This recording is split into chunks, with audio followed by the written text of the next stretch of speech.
दोस्तों सबसे पहले तो बिक्कू भोजपुरी न्यूज़ चैनल में आप सभी को स्वागत है जी। आप लोग के बता दें दोस्तों कि अगर भोजपुरी में कोई बदलाव ला सकता है तो वो है खेसारी लाल यादव जी। खेसारी लाल यादव जी के ही पहला नाम आता है दोस्तों। आप लोग यहाँ पे लुक देख सकते हैं जो कि निकल के आए हैं संघर्ष 2 मूवी का, जो कि बिल्कुल लग रहा है साउथ फिल्म के KGF जैसा लुक दोस्तों जी।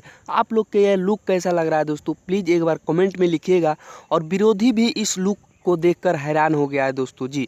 काफ़ी ज़बरदस्त लुक खेसारी लाल यादव जी के एक वायरल हो रहा है दोस्तों। अभी सोशल मीडिया पे काफ़ी तेज़ी से वायरल हो गया है दोस्तों, जो कि विरोधियों को नींद उड़ा के रखा है ये लुक दोस्तों जी।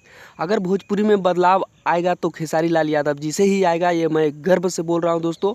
तो दोस्तों सपोर्ट करना चाहिए, तो ऐसे ऐसे स्टार को सपोर्ट करना चाहिए दोस्तों, क्योंकि भोजपुरी में बिल्कुल बदलाव ला रहे हैं दोस्तों जी। एक साउथ की तरह लुक और एक्शन देखने को मिल रहा है दोस्तों संघर्ष 2 मूवी में। तो बहुत बड़ा मूवी होने वाला है दोस्तों संघर्ष 2, जो कि खेसारी लाल यादव जी के जीवन का सबसे बड़ा मूवी होगा दोस्तों। बाकी आप लोग के ये वीडियो पसंद आया तो लाइक कमेंट शेयर सब्सक्राइब जरूर कीजिएगा दोस्तों। फिर मिलेंगे अगले बवाल खबर के साथ।